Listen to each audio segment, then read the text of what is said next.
Mid says Odin split the sea in two. She's always been partial to a tall tale. But there's tall, and then there's tall. I struggle to believe it myself. I see your uncle isn't with you. He stayed with the Enterprise. After our brush with the Einherja, she was in urgent need of repair. And my uncle knows a shipwright in Randalar. We're to join him there when we're ready to sail for Ash. You sure that's wise? Last I heard, the place was still overrun with Akashic. Show me a city where that isn't true. Ultima's plague is spreading. We're running out of time, aren't we? We've done our best to shore up that hideaway. I doubt a few planks will stop what's coming. Still, we'll keep at it. Every little helps, I suppose. Let's hope so.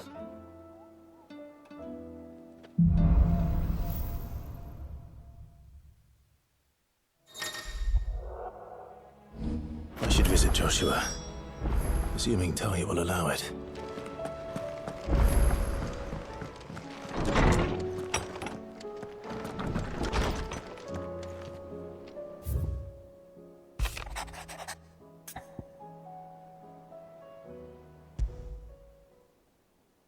There's no way of knowing if Doris will confide in me, but I can speak to her at least.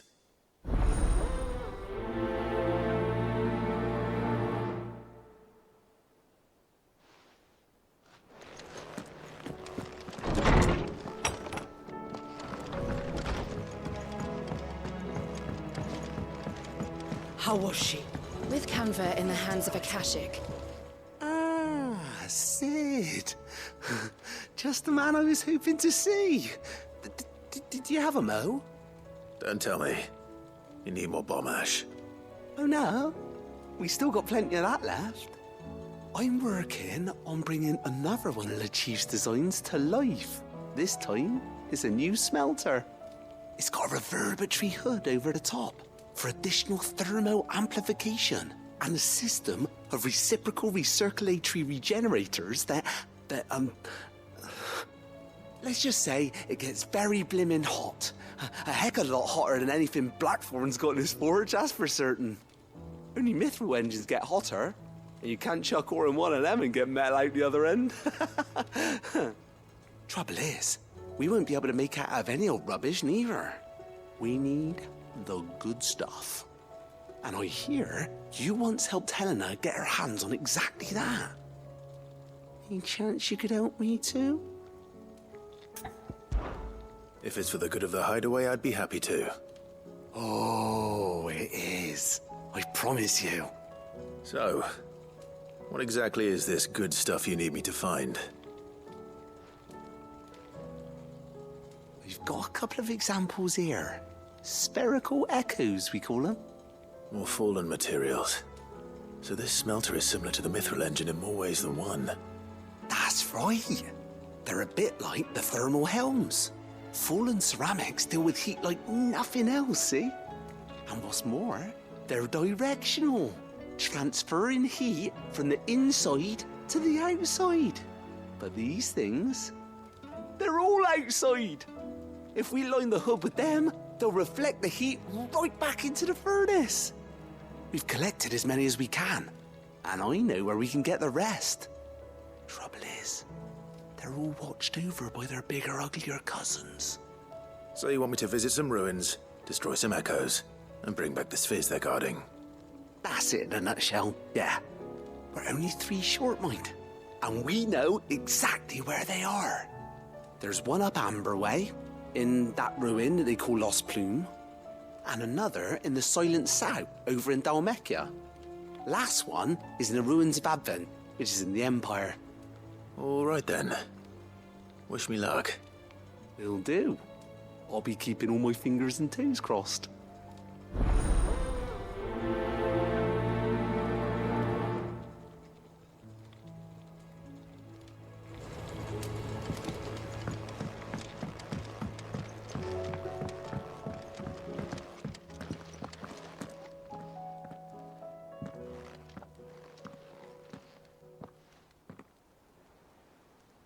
Where are you?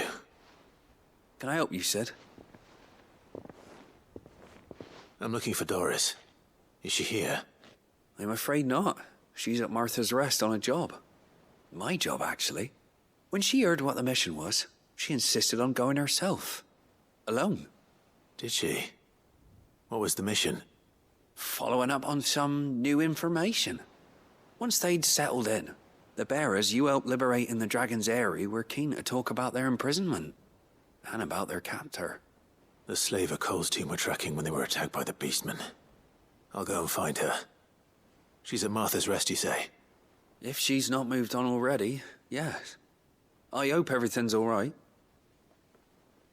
Why would Doris insist on going alone? Maybe Cole was right to be worried.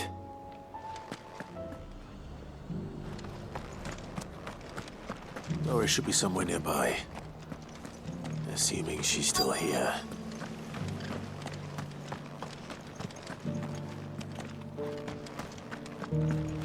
It doesn't still hurt, does it? It's been a pleasure, Doris. Just like old times. I'll give your offer some thought, my lady. How goes the investigation? Sid, what brings you to Martha's Rest? You. I heard you were out here on your own, tracking our slaver. I trust you're being careful. Of course. And it had to be me. The bearers from the Dragon's Eyrie confirmed a long-held suspicion of mine that the slaver we've been tracking is an old acquaintance. She's no fool. If we'd come in force, she would have spotted us straight away, and then vanished without a trace. That was her just now, wasn't it? So, was it a fruitful reunion? I'd say so.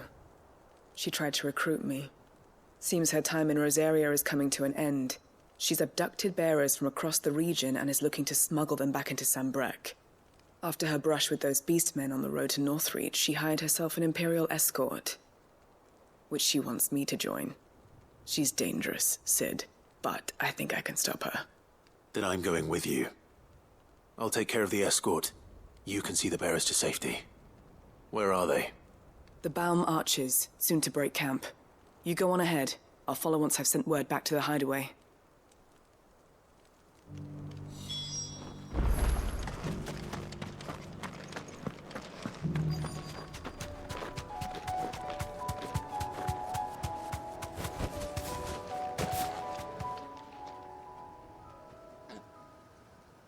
Good. They haven't broken camp yet. How did Doris come to know a slaver, I wonder?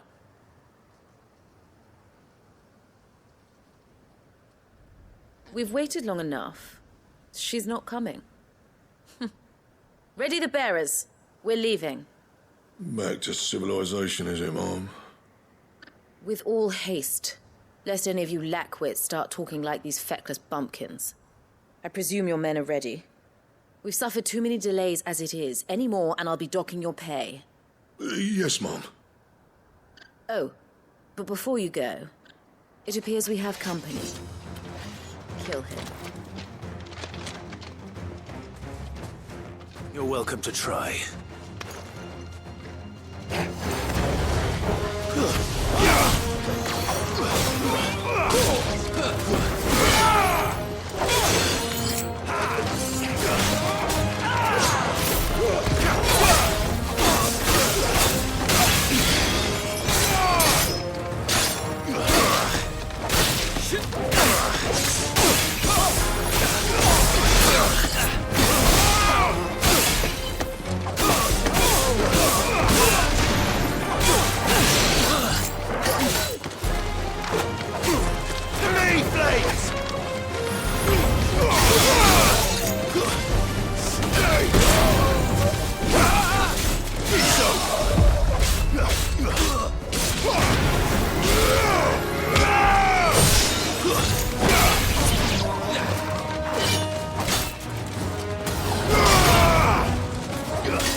So much for your escort.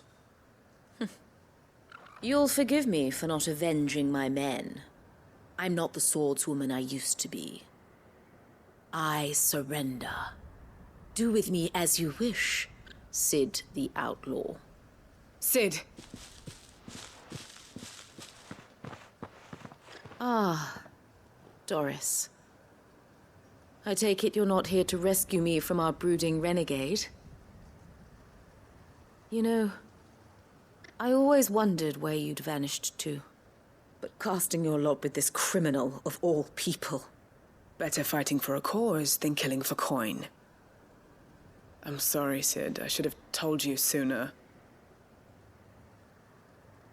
This woman, my former master, once trained bearer children to be weapons in service of the highest bidder. She raised me like a daughter, and I did terrible things to earn her favor. It wasn't all terrible, surely. We had our fun, too. You were always so eager to learn, and had such clever hands. All my other children took either to the blade or to the books. Always either or. But you proved yourself a master of both. That's why I kept you for my own. How about it, my little dagger? Care to swear that blade to me again?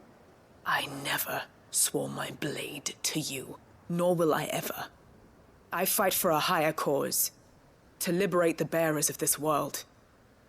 Farewell, Master. Thank you for making me the weapon I am. You always were a righteous child. Perhaps that's the reason I loved you so.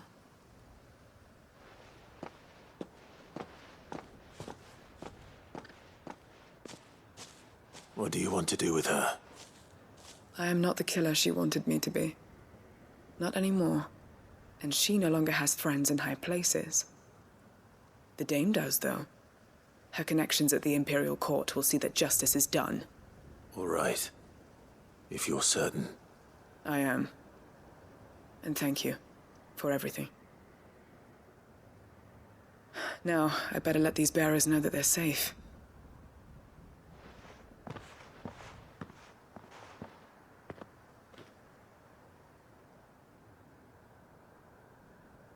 And I should head back to the hideaway and put Cole's mind at ease.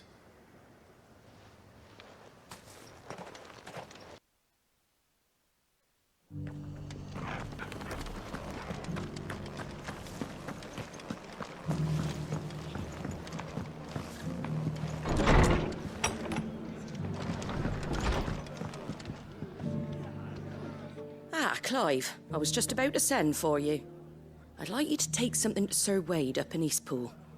Seeds for planting. Thought it was about time they started growing their own food. I'll keep providing them with whatever they need in the meantime, of course.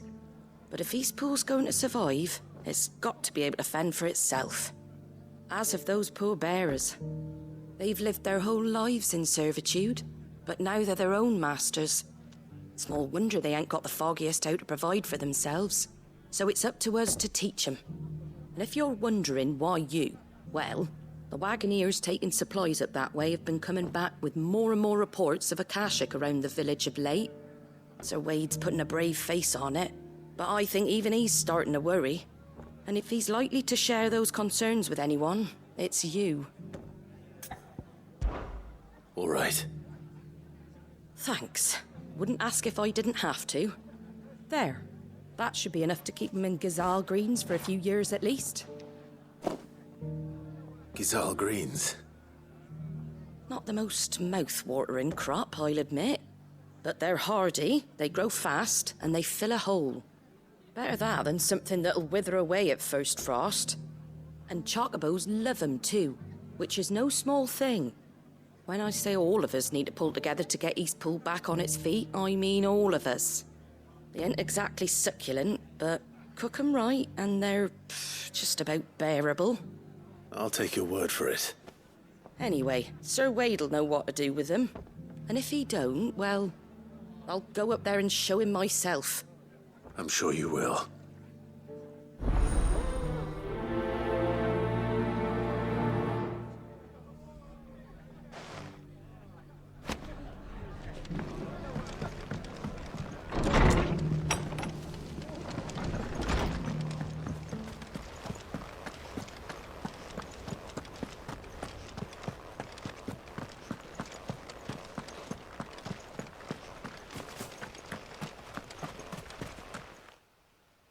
Ah, Lord Rossfield.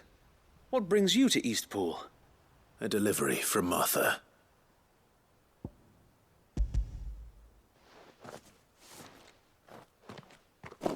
These are Gizal green seeds. Martha's keen to cut the apron strings, then, is she? I jest, of course. You see, I had thought we might be able to revive the old wheat fields, but they'd long since gone to seed, only without the seeds. Martha was hoping he might be able to show the bearers how to plant and tend these, so that they'll be able to fend for themselves. That's not a bad idea.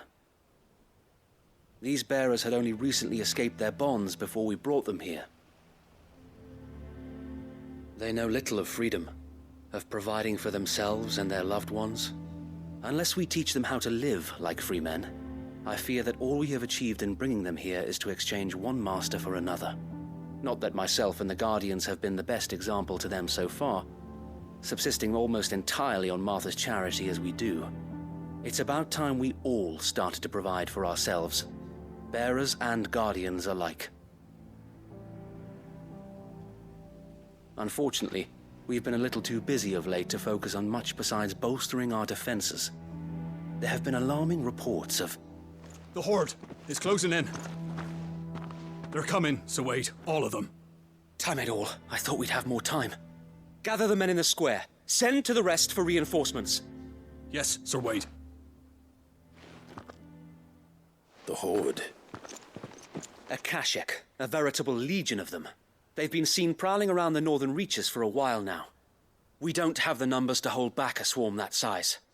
I had hoped to build a perimeter wall so that myself and the Guardians might be able to defend the village, but... Now you're out of time. Precisely. If reinforcements from the rest arrive before they do, we may just scrape through, but I fear that's rather an enormous if. What if you could call on reinforcements from Eastpool? You mean the bearers? We brought them here so they might live, not die fighting for their lives. So wait. You said you lack men to defend the village. Are the bearers not men? Do they not wish to see Eastpool saved? Though they may not be trained soldiers like your Guardians. What help they are able to offer could still prove the difference between victory and defeat. You're right, my lord. I will appeal to them.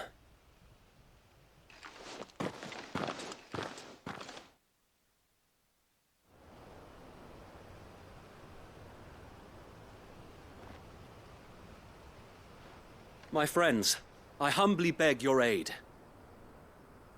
We Guardians are few and our enemies many. But I swear we can defeat them with you at our side. You would send us to the slaughter, to serve as bait for those fiends so that you and your men might be spared. And to think we trusted you. Say what you will, a home is not worth dying for. But it is worth fighting for. Sir Wade fights to give you lot a chance. Just like I do. Just like Sid does. We all wanted to give you a home where you could be free. And you got one, didn't you?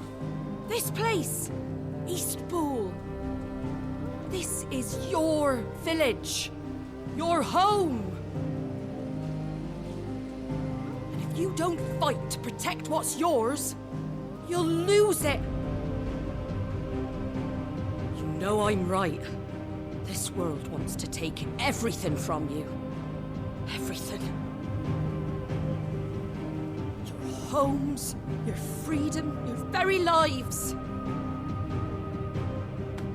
So then, are you going to stand by and let that happen to you? Are you going to accept fate like good little Bran did and die, having never stood up for yourselves? Or will you fight like free men and women?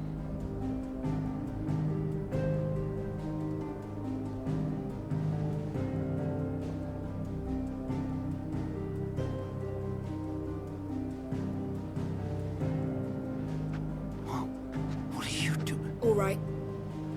Give me a sword. I never dreamt I'd have a home of my own. And now that I have, I don't want to lose it. I will protect what's mine, or die trying. We all will. Free men and women, fighting together.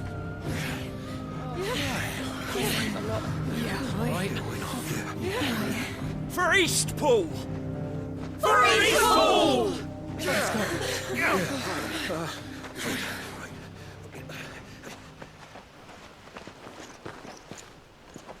Thank you, Martha. Don't mention it. Just promise me one thing.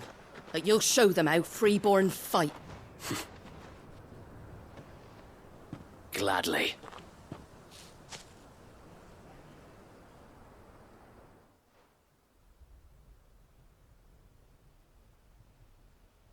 Well, if it was numbers you were lacking, you certainly won't be now.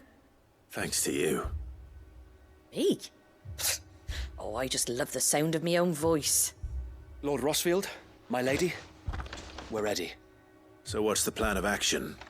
We'll divide our forces into several small detachments, each made up of guardians, bearers, and guards from the rest. These will position themselves at strategic points around the village. Upon engaging with the Akashic, each detachment will keep the creatures occupied as best they can, steadily retreating all the while. You're going to lure them into the village? I am. We will have neither the time nor the resources to treat the wounded, so injuries must be avoided at all costs. Instead, we will focus purely on defense at first. By coordinating our withdrawal through the use of messengers drawn from among the bearers, we will aim to have the swarm converge at a point of our choosing. With luck, that point will be the village square, the perfect place for our most able warriors to surround them and fall upon them, and for you and I to finish them off. A sound plan, but one that'll require a leader with a cool head and strong nerves to coordinate the retreat. I'd say you have both in abundance, Await, but you'll be needed. Please, leave the last of the fighting to me. Ha! And let you have all the glory. Sir Wade! They're here!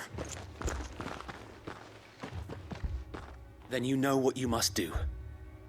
We work together, everyone playing their part, each shielding the other that no man might fall, that Eastpool might live on. For Rosaria! For Rosaria! We've no time to argue, my lord. I'll do as you ask. And I will do as you ask. Suppose we'd better do our bit too then, eh? Right you are, Martha.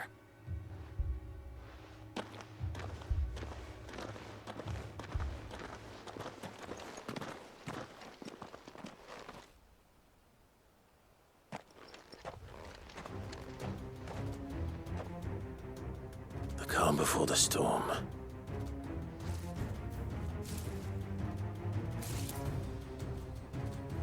And here it comes. I will not let this village fall.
Looks like that's the last of them. Lord Rushfield! Change of plan! What is it? Owl from the rest. An Akashic Curl's been sighted on Rhiannon's ride and is headed in their direction. Well, the better half of her guard is here.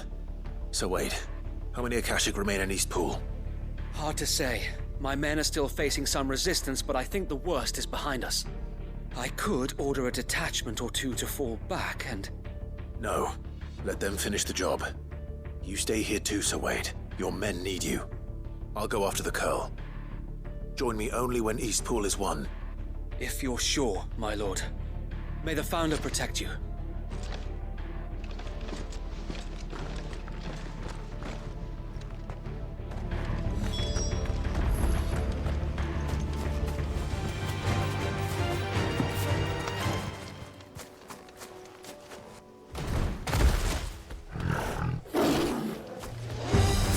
There it is.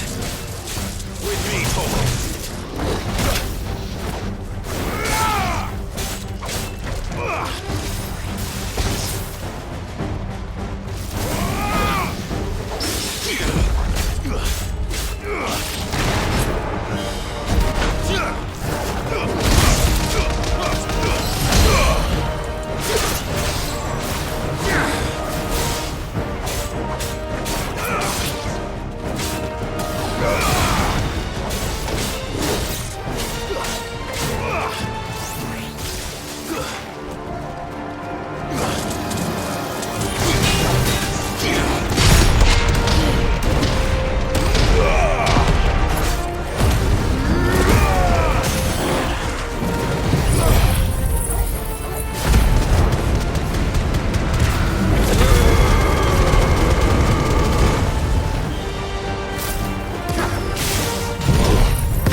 All right.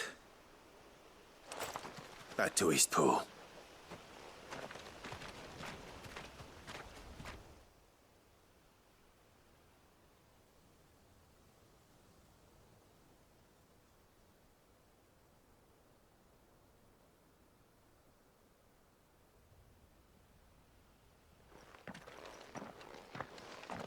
Lord Rossfield, the Curl, is it? It's dead. Thank the Founder for that. And for you, my lord. We were able to eradicate the rest of the Horde. I have guardians posted around the village to keep watch for further attacks, but all seems quiet for now. I hesitate to say it, but I think it might be over. I think it might.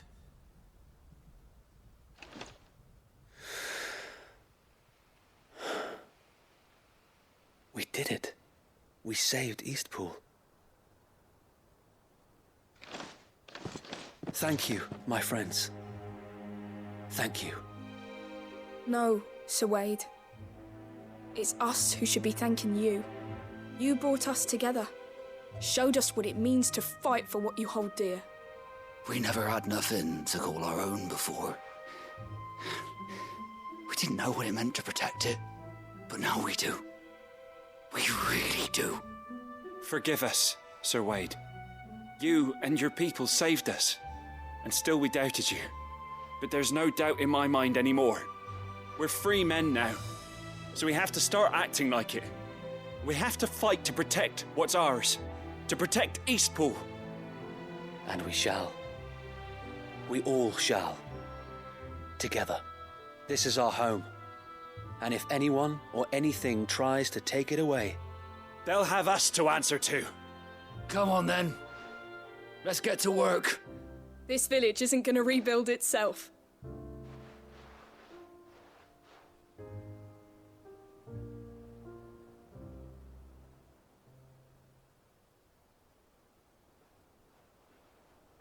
They're not slaves anymore. no. They're Rosarians. Your father took pity on the bearer's plight. And I believe if he were still with us today, this is what he would have wanted. I believe you might be right. I shall remain here, my lord, and do what I can to help rebuild the village. After all, this is my home now too. And I could hardly call myself an East Poolian if I didn't pull my weight. I think you'll find it's East Pudlian, Sir Wade. But you should be proud all the same. I'll have to pull my weight too. Can't have the rest getting outclassed. Speaking of which, I ought to be getting back. Can we continue to count on your support, Martha? Of course, and I'll be counting on yours too. Us Rosarians have got to stick together, haven't we? Indeed we have. And Clive, come by the Golden Stables when you get the chance. I ain't paid you for delivering them seeds yet. All right. I will.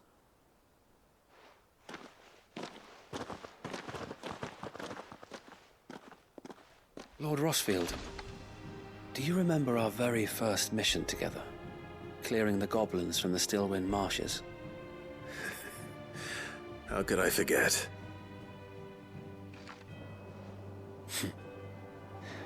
There's one sight that I shall never forget. You, facing off against that giant Morble. Not a trace of fear on your face. Since that day, there have been more than a few times when I felt like giving up. When the odds seemed so stacked in the enemy's favor, I thought I may as well just lay down my sword and surrender. But every time I would think back to the look in your eyes that day and remember what it means to be a shield. Know that whatever trials Eastpool may face, I shall never lose courage. Thanks to you. So Wade, you have always been a true shield. I know that Eastpool, and indeed all of Rosaria, will be safe in your hands. Thank you, my lord. I know the rest of the world will be safe in yours. I'll do my best.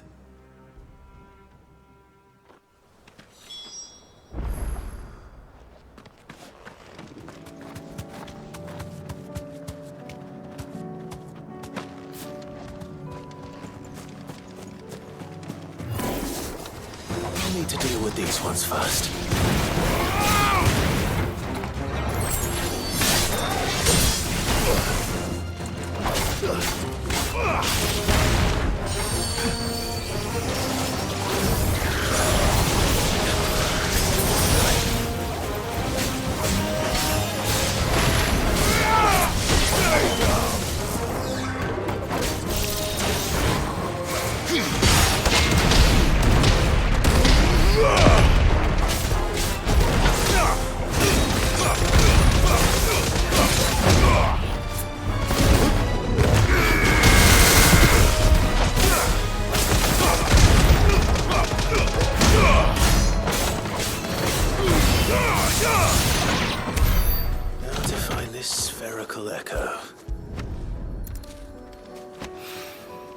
This is it. Right then. Just two more to find.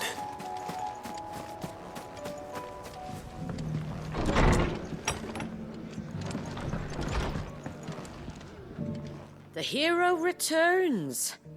It's lucky you came by when you did, eh? Not only did my seeds get delivered, but you went and saved Eastpool and all. I just did what I could. And it's only right that you get rewarded for it. Take it before I change my mind. Thank you, Martha. So, Eastpool's finally back on its feet again. And a home to free bearers. Who'd have thought we'd see the day, eh? Well, it was your idea. I know that, but I never stopped to think what it would mean. Bearers in charge of themselves, thinking for themselves, working for themselves. Like your hideaway, but not even hidden away. Though I suppose the rest ain't much different nowadays. You know, bearers living free like that reminds me of when I first met Sid. Loath as I am to recall that particular day. I take it you didn't always see eye to eye. What happened? Well, if you really want to know, I started doing what I do long before I met Sid. In fact, that's how I met him. Or at least how he came to meet me. He showed up at the stables one day, asking questions about who'd been buying up bearers. Founder knows what he thought I was doing with them. Running a hunt, poking around in their innards. Something awful, anyway. Me, I thought he was a new constable. Thought the game was up. But somehow we both managed to work out what each other was about.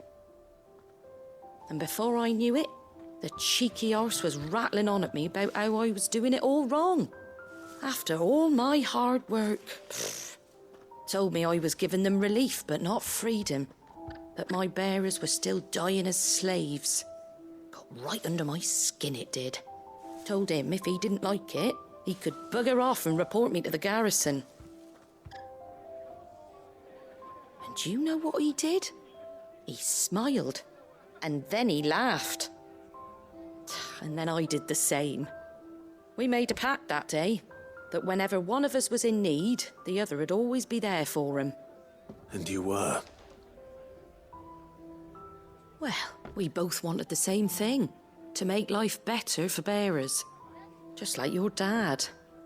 Do you know I was born right around the time Elwyn became Archduke? Growing up, I saw how he tried to change things. He certainly didn't lack for ambition, that one. Indeed. But the loftier one's ambitions, the harder they are to achieve. Which is why those of us who follow in their footsteps need to finish what people like Sid and my father started. Suppose you're right, aye. And if we don't manage it, there's always them who come after us. Good thing we've got a few half-decent sorts waiting in the wings, eh? It's almost enough to give you a little bit of hope. Just a little. Anyway, enough nattering. Better get back to work. Let's see about making everyone some dinner, shall we? The least the folks who saved Eastpool deserve is a hot meal. And you and me ain't gonna save the world on an empty stomach neither. That sounds like a wonderful idea.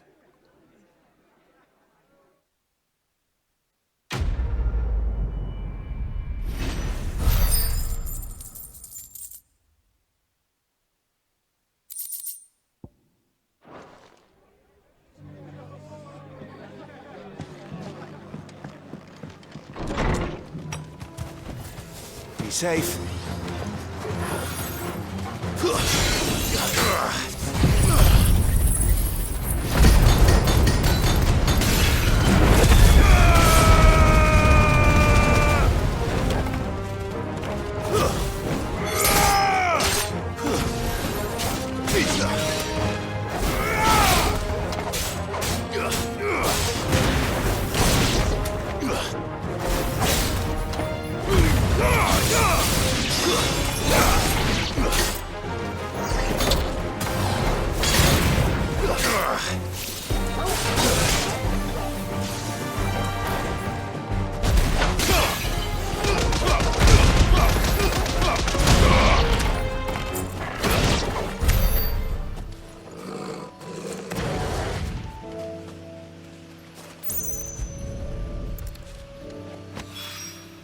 Two down, one to go.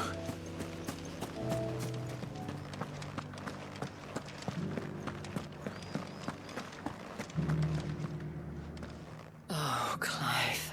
What am I to do? My wards and I may soon be without a home. What's happened? The High Cardinal has descended from his lofty throne and taken up residence here in Northreach. The High Cardinal? Leader of the Council of Elders, second only to his Radiance at the head of the Imperial government. Not that any of those things still exist. Now he goes by his noble title, the Duke of Oriflamme. And what does he want with Northreach? He wants to transform it into a military stronghold, a foundation upon which to build a new Sambrec. He's already secured the support of the various army remnants, with promises that they shall be afforded the respect they deserve in his empire. One built on the confiscated property of the people. He would rob the populace to pay for it. Believe me, I have used every means of persuasion to discourage him from this folly.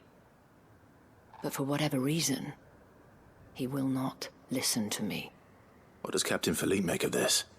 When the town was under attack, it was him the soldiers rallied around. Couldn't he use that influence again? How?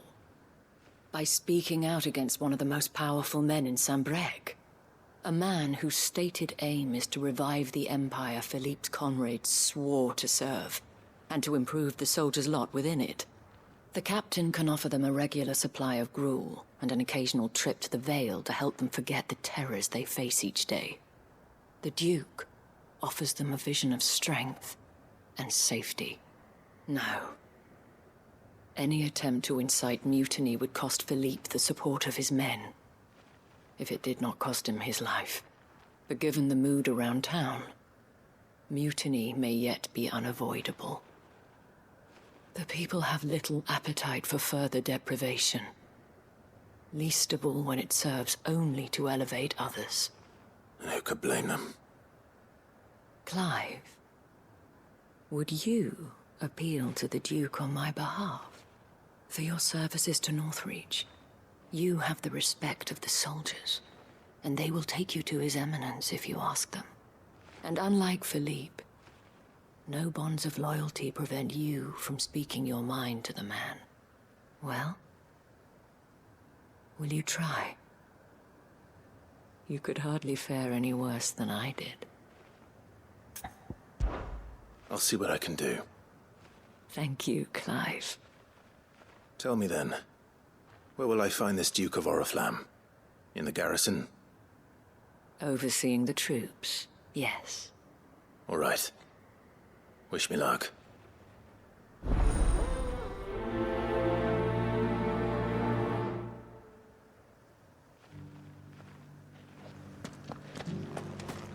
I may have met this Duke before, at the Remembrance Ceremony. Let's hope I didn't make a strong impression.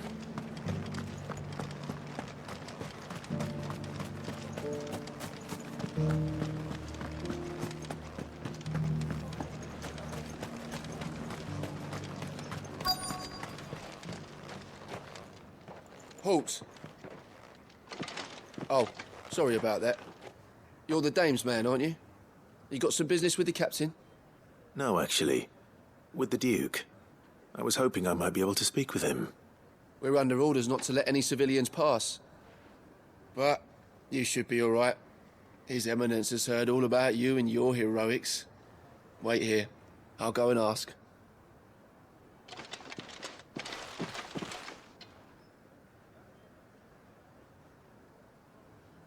So, you are the sellsword who lent his aid to the garrison.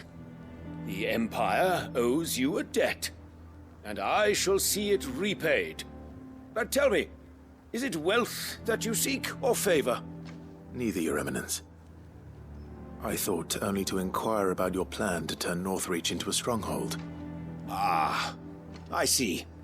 You are worried the expanded garrison will render your services redundant. Yet you needn't be. A proud fighting man like yourself shall always have a place here. Pride of place, in fact. For too long has the contribution of the noble soldier been under-reckoned. But no more. For it is they who shall see the Holy Empire rebuilt, beginning right here in Northreach. Why here, Your Eminence?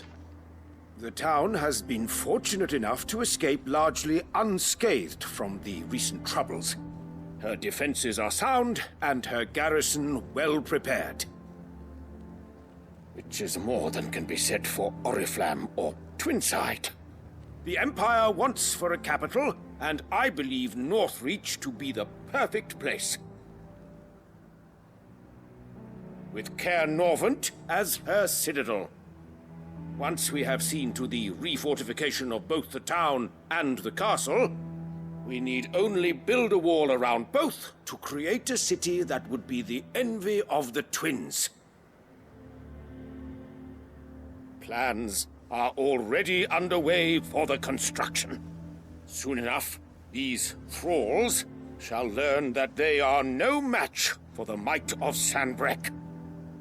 I fear you underestimate how dangerous these creatures are, Your Eminence.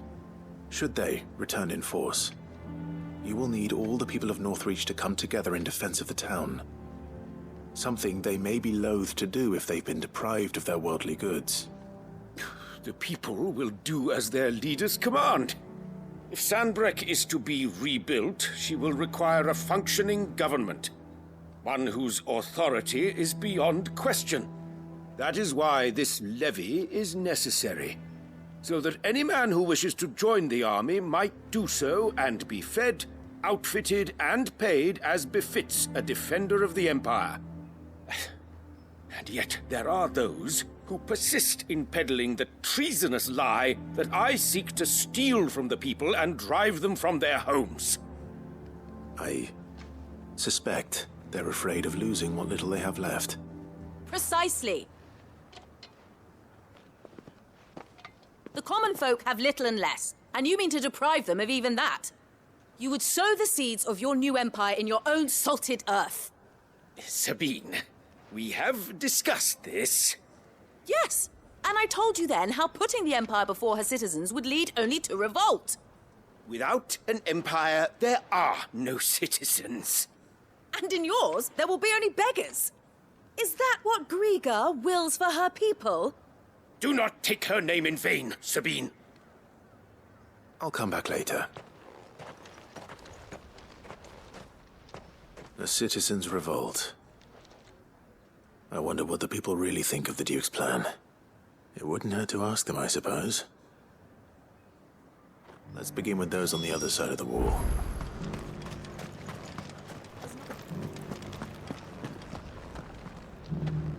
All right there. What is it you're after, sir? Just your opinion, actually. I wondered what you thought of the Duke of Oriflamme. Oh, him. Not much. None of us traders do. It's thanks to nobles like him that we had to set up shop this side of the wall in the first place. Couldn't have the rabble getting any closer to the holy capital, could they? And now he's trying to drive us out completely, threatening to take everything we got from us if we don't clear off. If the dame said she wanted him run out of town, I'd be straight through that checkpoint, tar bucket in hand.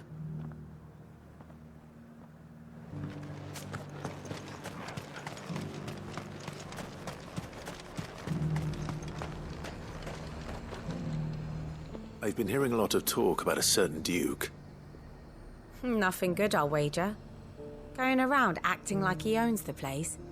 And with hardly a word to the dame. This is her town, not his. I take it you'd rather she was in charge. As far as I'm concerned, she still is. Just need his eminence to sod off back to Oriflamme. Why, your stall is...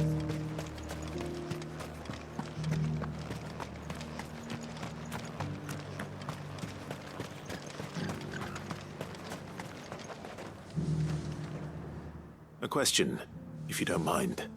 What do you think of the Duke of Oriflamme? Don't get me started.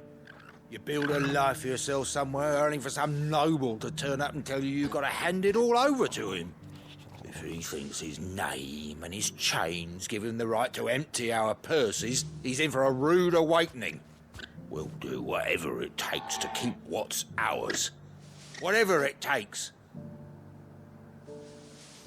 Well, the people seem united enough. What about the soldiers? I heard the dame got an eye concert with the man. Excuse me, do you have a moment? I wondered if you'd mind sharing your thoughts on the Duke of Oriflamme. Well, he's made a lot of enemies coming in the way he did. I mean, look around us. You can see the state the realm's in. The traders might not like having the screws put on them, but if they volunteered a few more of their hard-earned gil before things got bad, maybe they wouldn't have to. I think the Duke's got a point when he says rebuilding the Empire is the best way of making sure we're all protected. And if that means people who don't know one end of a sword from another have to make way for those who do, well, that's just how it goes.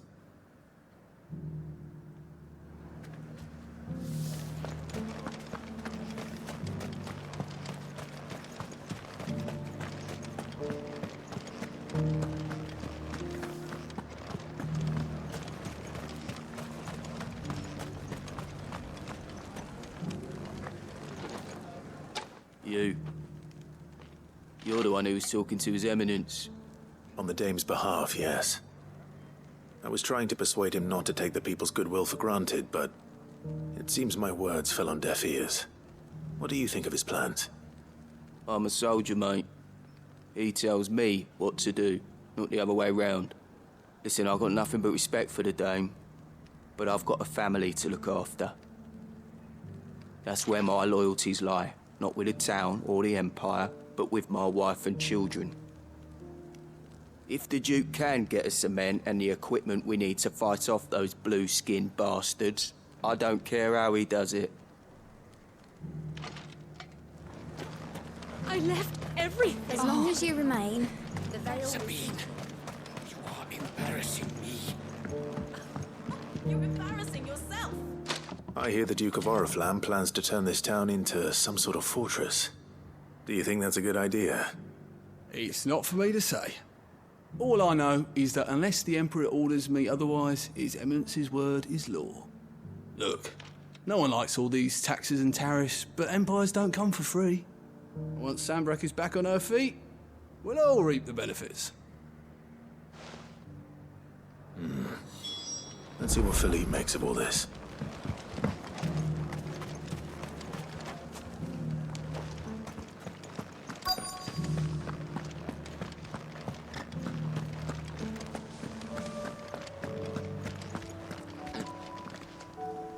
Captain, do you have a moment? For you? Certainly. Clive, wasn't it? Thank you for last time. How can I help you? I wanted to ask you about the Duke of Oriflamme. Do you intend to go along with his plan? But to tell you the truth, I'm in two minds. It's my sworn duty as a captain of the Imperial Army to obey his orders. But I can't say I agree with him. Philippe, I remember you saying that you became a soldier to protect the people you loved. The Dame included. That's right, I did. Well, she doesn't agree with the Duke's orders either. She thinks they could tear Northreach apart.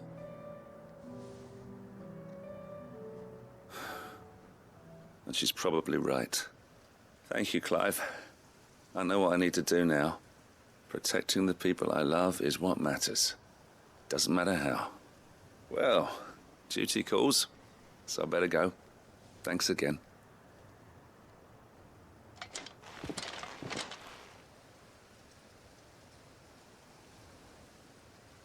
It seems Philippe wants to do the right thing at least.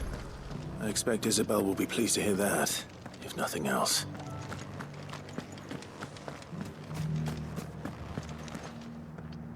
Ah, Clive. How did you fare? Were you able to speak with the Duke? I was, but...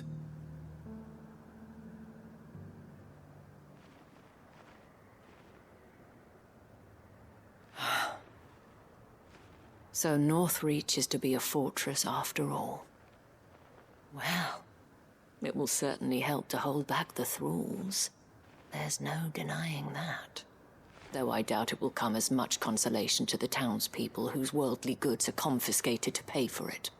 They deserve to be heard, Clive. To have a say in this new empire the Duke means to build. Sadly, His Eminence values their obedience more than their opinions, and hopes to reassert the authority of the state.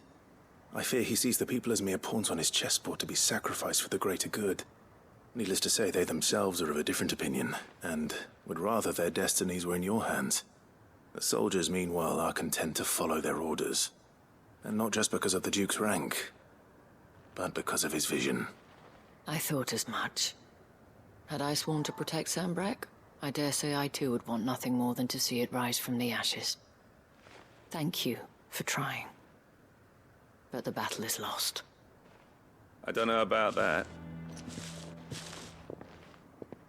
What happened to your uniform? I handed it in, along with my resignation. Told the lads I wished them well, but that I owe it to those I love to call it a day. But why? Because I realize what really matters to me. Not following some nobleman's orders for the sake of it, but protecting what I care about. Protecting Northreach. I honestly don't know when those monsters will return, but I'm certain they're not finished with us yet. And when they do come back, we need to be ready for them. We need to stand together, all of us. And with you to lead us, milady, I reckon we can do it. It was you who finally convinced me, Clive. There's no point following orders if they go against everything you believe. Indeed. All of us, standing together. That has always been Northreach's best hope, and one which still lies within our grasp. We have only to turn our attentions to the true enemy. Thank you, Philippe, for showing me what I must do. Anything for you, milady.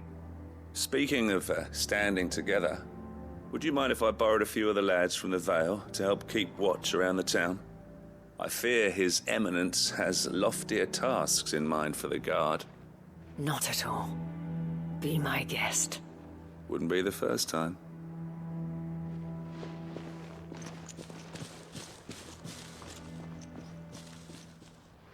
There may be hope for Northreach yet, especially with men like you and Philippe to champion our cause. I, for my part, shall continue to work upon the Duke, in the stubborn belief that I might still tempt him into joining hands. But I suspect I shall have to call upon your aid again. Until then, Clive. Until then.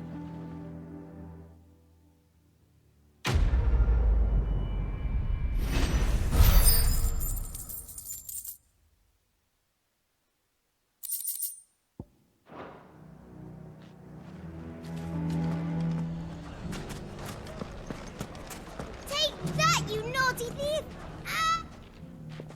Clive! To what do I owe the pleasure?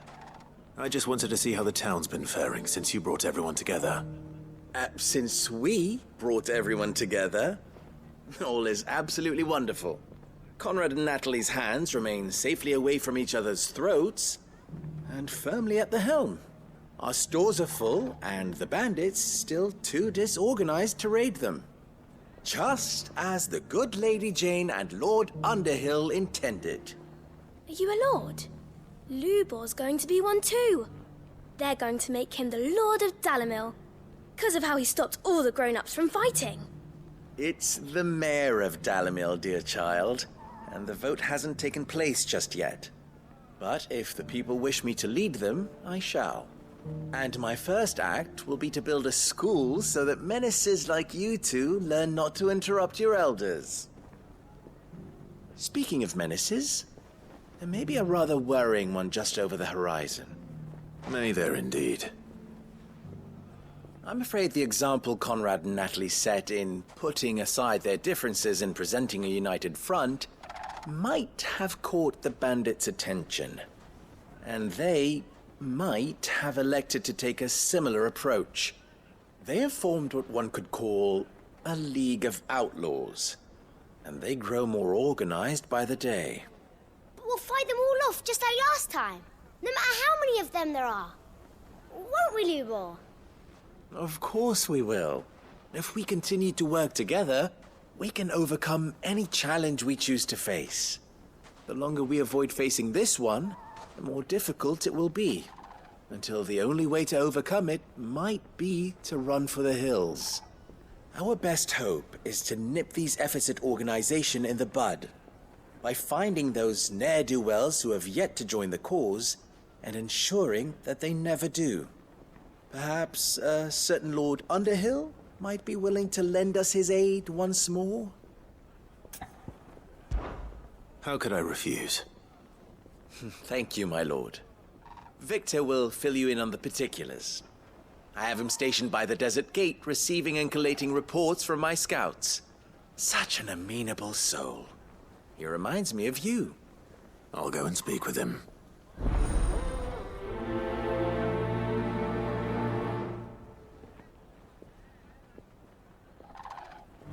What's the difference between a lord and a mayor? That's A League of Outlaws. Sounds like we have some competition.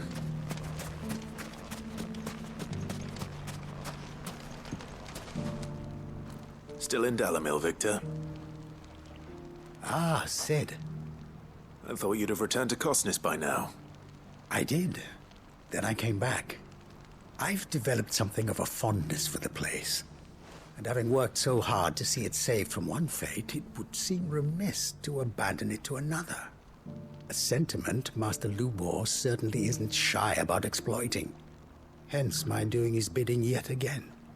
You're not the only one. What does he want you to do? He asked for my aid in putting down the bandits. And he said that you might be able to help me find them. Then you've come at just the right time. I was on my way to speak with Conrad about how to organize our forces.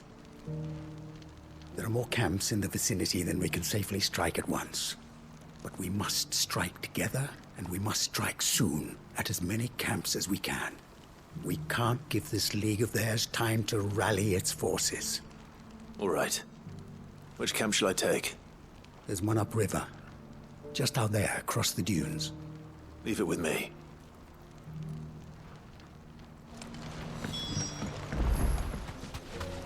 That must be the camp Victor mentioned. Come on then, Toggle.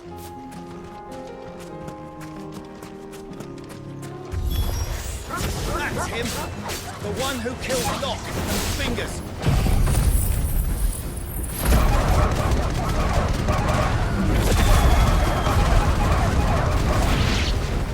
Take his head off! It's over!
I'd better let Victor know. Sid, where are you? Ah, I see the bandits didn't pose you any trouble. No, but that's not why you're here, is it? No. Something's happened.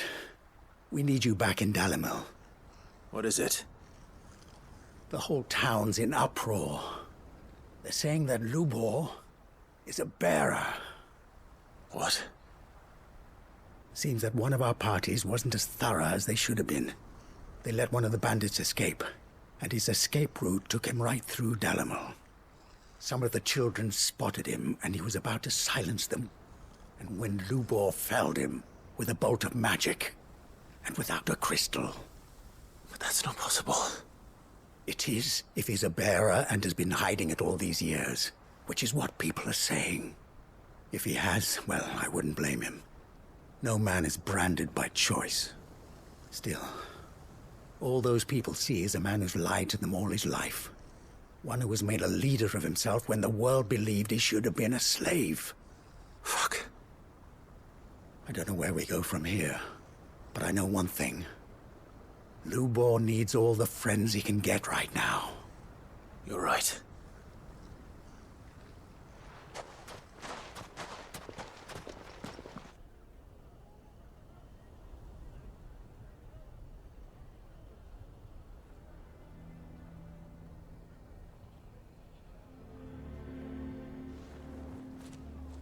And now everyone knows.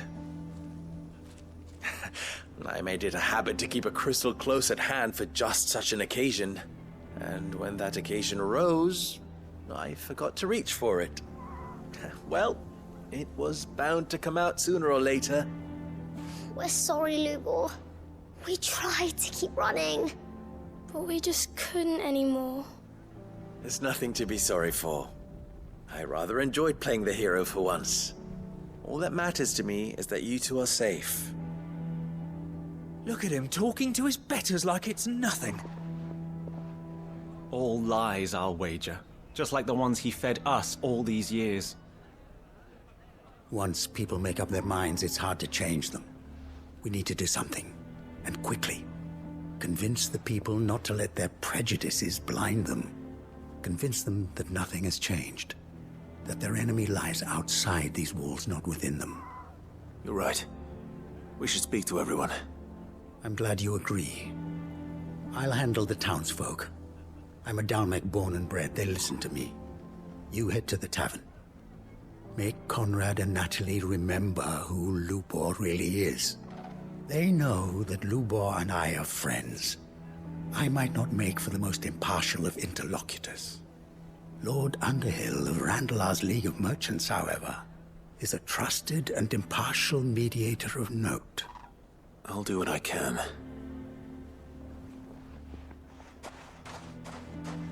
Lubor, stay here with the children. I can't promise anything, but we'll try. And that is all I can ask of you.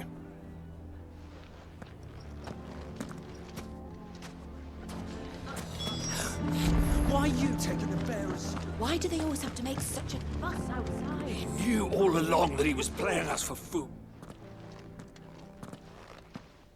Forgive me for disturbing you, but could I have a moment of your time? I've seen your face before. As have I. Lord Underhill, wasn't it? Of the League of Merchants. That's right. I wanted to speak to you about Lubor. The rumors that he's a bearer. All true, I'm afraid. He'll never be mayor now. Not if I have anything to do with it. But what of his wares? Bearer or no, his steel is highly valued throughout the Republic. In this at least he's done the town a service. Might that not earn him a little leniency? Leniency? He pretended to be one of us when he was laughing behind our backs all the while. I'm sorry, my lord, but he lied to us. He lied to you. He cannot be trusted. So what do you propose? Will you drive him from his home? Close his forge? Perhaps. That is a question for the people of Dalimil. And they will thank you not to get involved.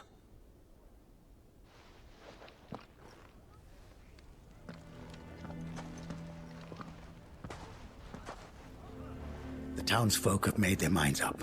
There was nothing I could do. Nor I. Conrad and Natalie refused to consider anything but their own wounded pride.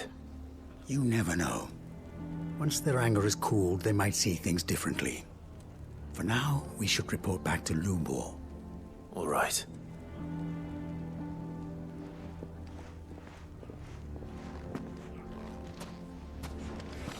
Why the hell would Victor take the bearer's side?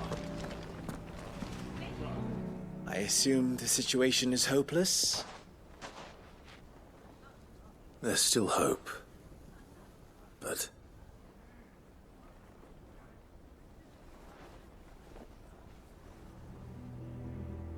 But perhaps not in this lifetime, I think it's fair to say. You mustn't think like that, Lubor. Give them time. They'll come around. We'll talk some sense into them in the end, you'll see. No, you won't. And your efforts would be better spent elsewhere. But Lubor... Rosina would often tell me that steel does not lie, that a blade is a reflection of the smith who forged it. To yourself be true, that was her point. Rather an ironic one when you consider that her life was taken with a blade of her own making. But I do not doubt that she was always true to herself and what she believed in, right to the end. And so must I be. I must do what I know to be right, no matter what others might think of me. And now, I know what that is. I must embrace my new role of villain so that the people of Dalimil have something to unite against. For only united can they hope to stand against the threat that awaits them. I'll need to make a suitably dramatic exit, of course. Don't go, Lubor. You're the only one who was ever kind to us. We'll be all alone. Again. Trust me, little ones, it is for the best that I go. Not only for the town, but for you, too. How could it possibly be for the best? These children need you. The least you can do is give the townspeople a chance to change their minds. I would not take it, Victor. It's over. Over, you say? And so just like that, you're going to throw this town and these children to the wolves? I thought you were better than this. But it seems you had me fooled as well. Victor. Forget it. Do what you will. You sure you're making the right choice, Lubor? Of those available to me, I believe it's the best one. Yes. Ah, but where are my manners? Here. A reward for clearing out that bandit camp. Right then. I have packing to do. If there's anything I can do. Anything. I'll bear it in mind. Thank you.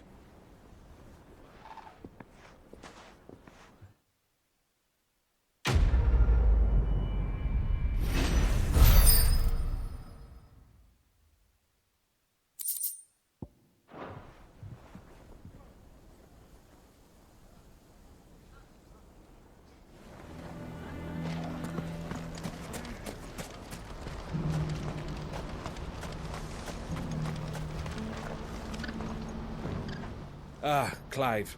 You'll be pleased to know that the negotiations are progressing well. That is good news. Yes. Our comrade in Randala has just sent word that the contract should be signed very soon.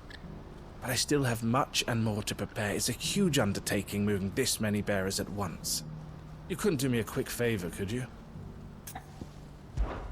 What is it this time? More wild beasts? Nothing like that. I just need you to go over to the caravans and ask El how long we have until the bearers arrive. Find out exactly how much faster I need to get all these supplies moved. All right. I'll go and ask. Thanks, Clive. I owe you one.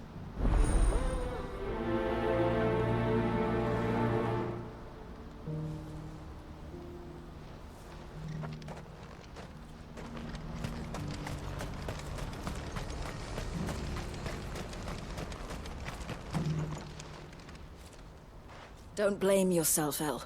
This is their fault, not yours. I know, but... No buts about it, all right?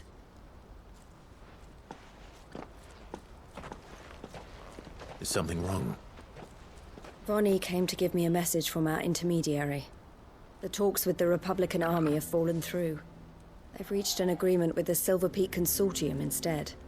Though prices have fallen of late, we deliberately offered above the going rate to try and deter other bidders. But the Consortium offered double what we did, and the army jumped at the chance. You had no opportunity to make a counteroffer? None at all. And we were so close. El? What's happened? I saw Vonnie leaving. She didn't look happy. And with good reason.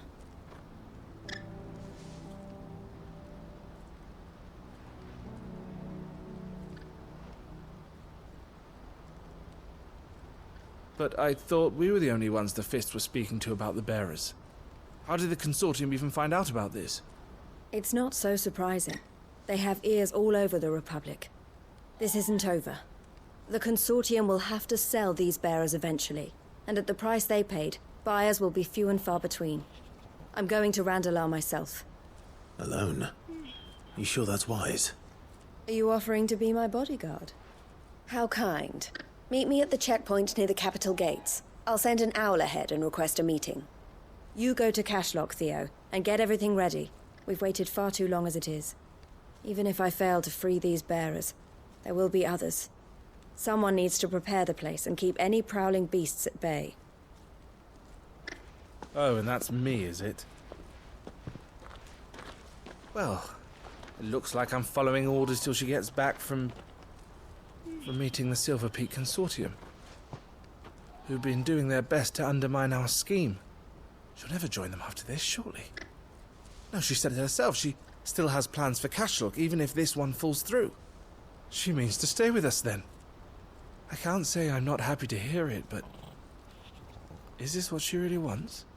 You have to trust her. You're right. It's what she wants now. And if Elle's off fighting for the cause, I should do my part too. So I bid you farewell and safe travels, my friend. I'll gather my men and leave for Cashlock. We'll make sure the place is well stocked and defended. You go to Randalar and see if you can stop my sister biting the Consortium's heads off. If she won't consider her prospects, someone has to. I'll do my best.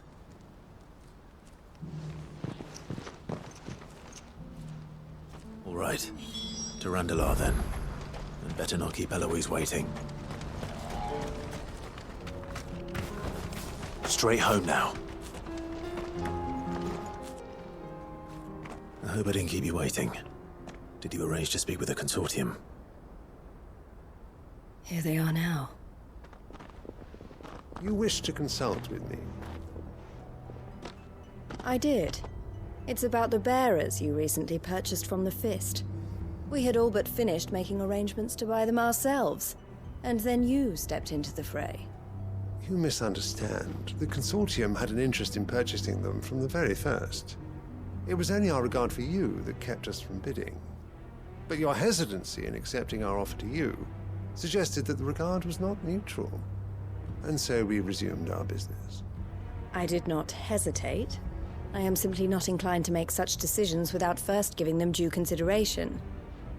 But what is done is done. Come then. How much do you want for them? Alas, you are too late yet again. We rarely take on such unconventional merchandise without a purchaser in mind. The bearers belong to him now. Who is your buyer? A trader from across the water. A most demanding fellow, if it's any consolation. He insisted the bearers be fed, dressed, even given their own bunks for the voyage over. That's what you get when you deal with continental types. I wouldn't know. Oh yes, the culture on the continent is quite different to ours. They pay good money for bearers not fit for the knacker's yard, and treat them like kings. But as long as they pay... That does sound unusual. No matter then. If they've already left our shores, there's little that can be done. Allow me to withdraw my interest. And with it, my interest in joining your organization. My associates will be sorry to hear that.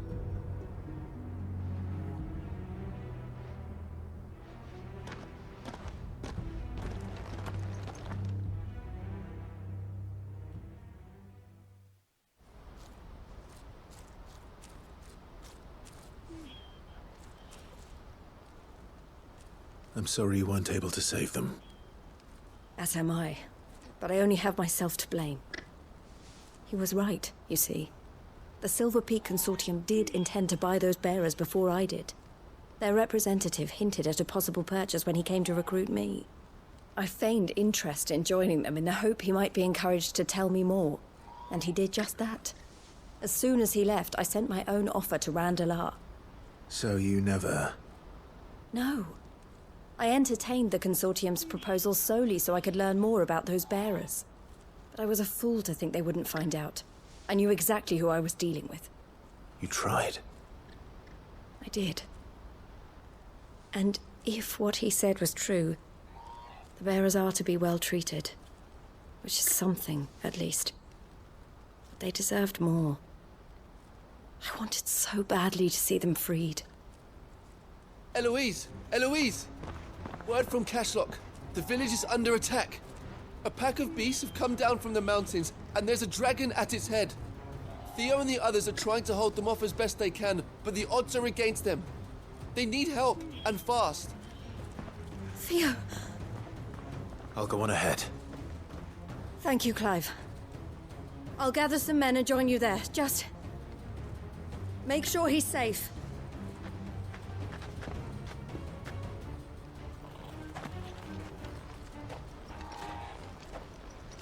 Hold on, Theo. I'm coming.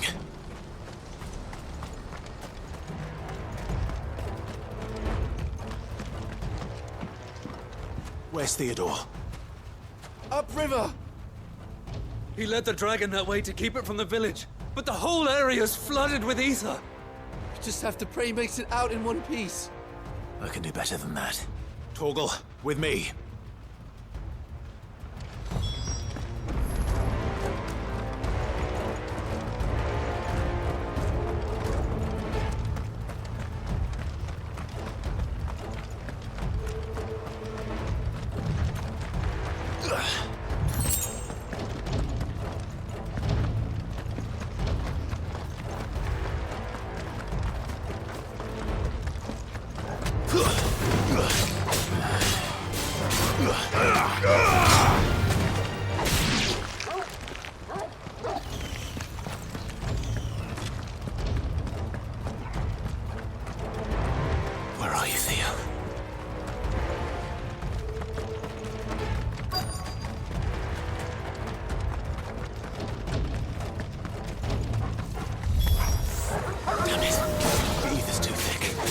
creatures have already turned.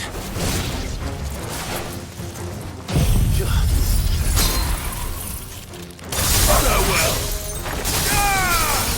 Soil!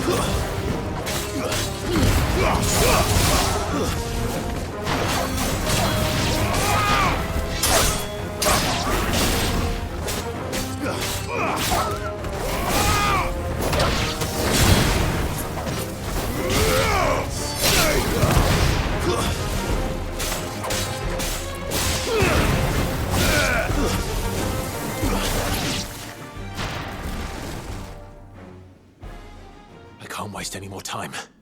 I need to find Theodore before that dragon does.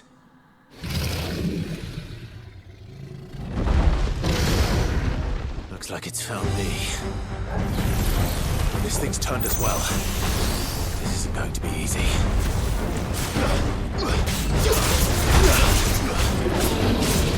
Nice try.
Theodore, you had me worried for...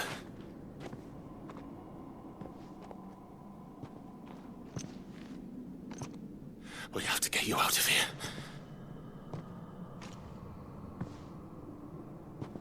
I think it might be a little too late for that. Bearer or no, there's only so much ether a man can take, and that Drake just wouldn't let me leave. You have my thanks. Sit. For finishing what I could not. For keeping Elle's dream. Theodore!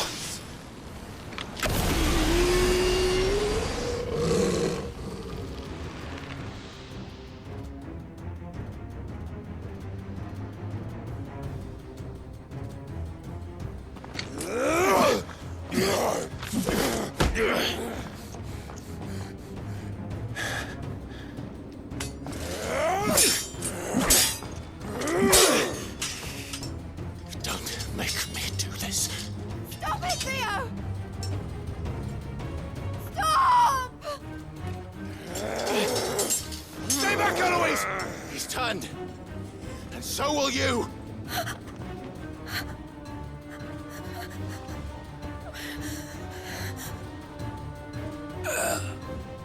Elle. Theodore.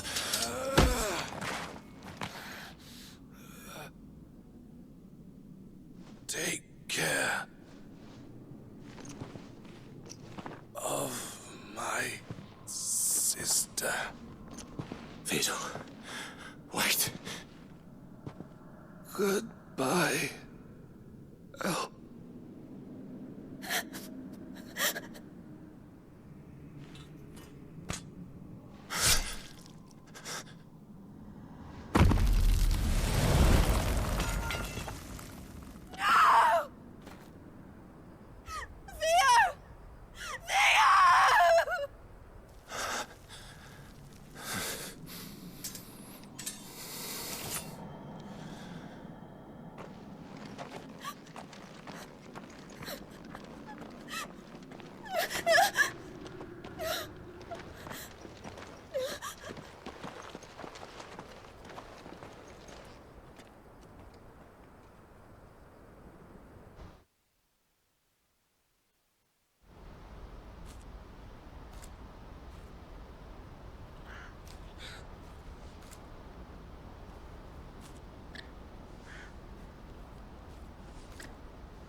Thank you, Clive. I think I'll be all right now. That was true bravery he showed. Leading the dragon away from the village like that. His first instinct was always to protect people.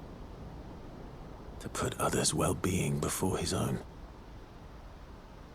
And now he's gone. Because I sent him to that place. Against his will. It wasn't against his will. He was ready to do whatever it took to show you he could stand on his own. So that you would finally be free to live your own life. To live my own life? He never could come to terms with the choice I made. What exactly happened? You once told me Theo was the first bearer you ever helped.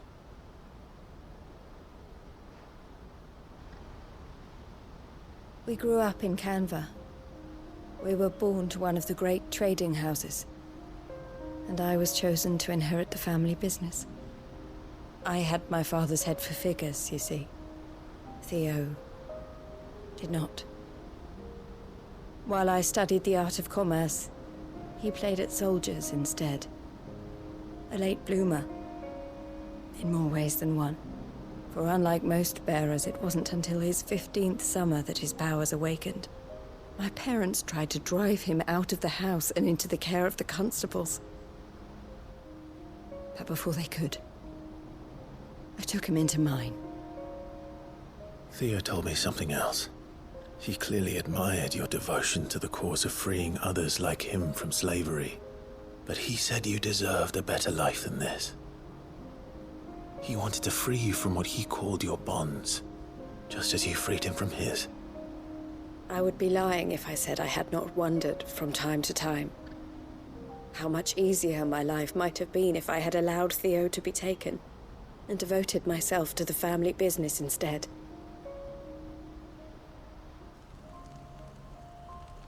But I have never regretted the decision I made.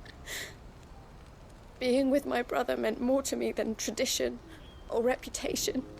I only had to look at him to remind myself of that night, and the choice I made, and the fact that I would make the same choice again in a heartbeat.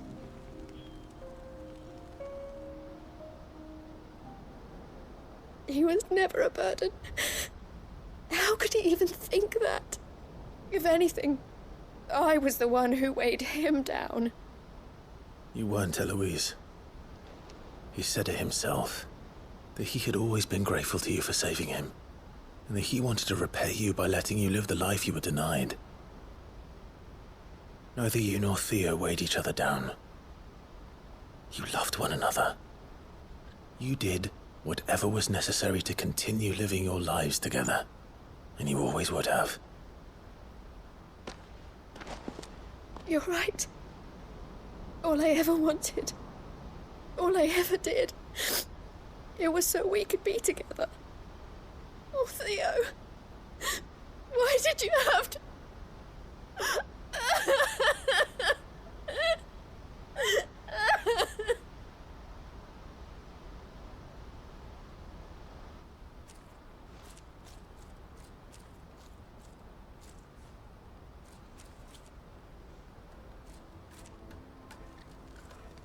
I know Theo wanted me to move on, but I'm staying here at the Crimson Caravans to continue our work.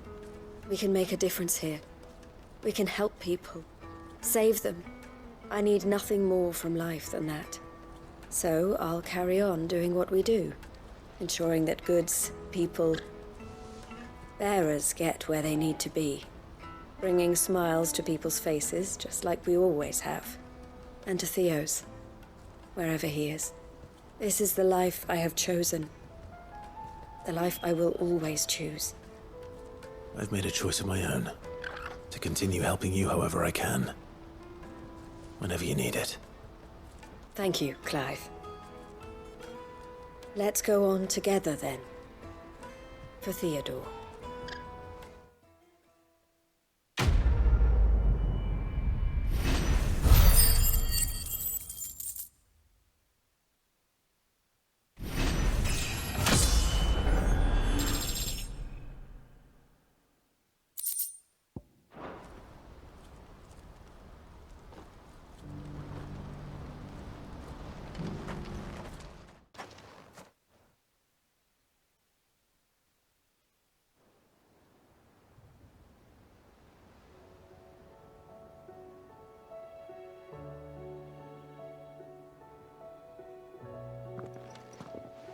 Welcome back, Sid. Doris's message just arrived. I hear you saved more bearers from being smuggled across the border. With any luck, they'll be joining us in the hideaway shortly. Oh, and your letter. You don't need to worry about Doris anymore. I'd been hoping as much. She mentioned one or two things in her report. So the slaver we'd been chasing all these months was her former master. Wish I'd known. She's been arrested, by the way, over in Sambrek. Went quietly, or so we're told. And she won't be getting off lightly. The Empire may have no love for bearers, but it's none too fond of black market traders either. Can't have been easy for Doris. I'm sure it wasn't. But don't worry. She'll be all right. I hope so. Suppose you should know, eh? You had quite the past yourself before you came here, or so I understand. Anyway, thanks again, Sid. The Cursebreakers would be lost without Doris. And you, of course. Keep up the good work, Cole.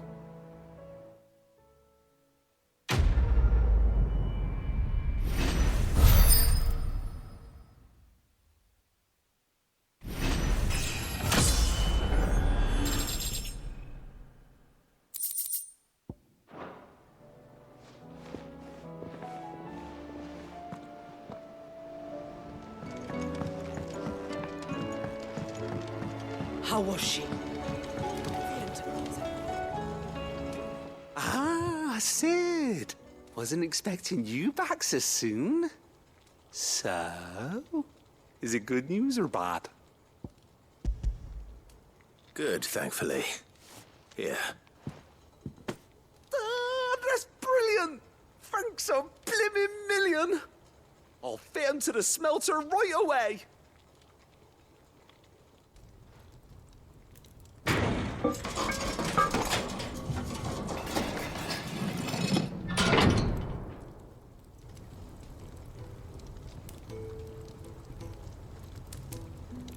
May I present to you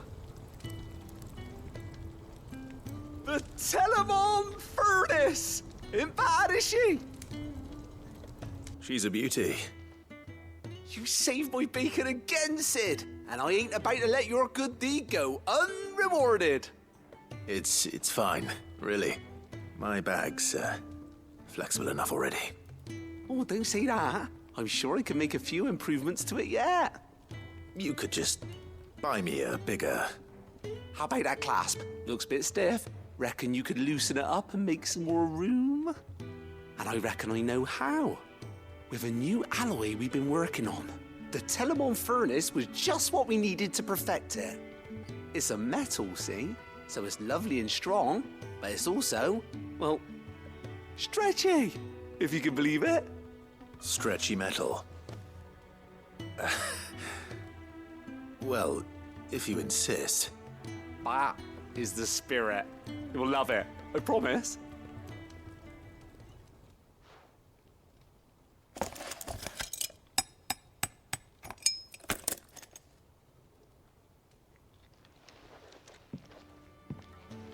So, what do you reckon? It's actually quite ingenious. Thank you, Owain. Shh, don't mention it. You earned it. And I wanted to get some practice in using that metal anyway. Reckon we'll have all kinds of uses for it around the hideaway. Can't think of any right now, but that's our job, innit?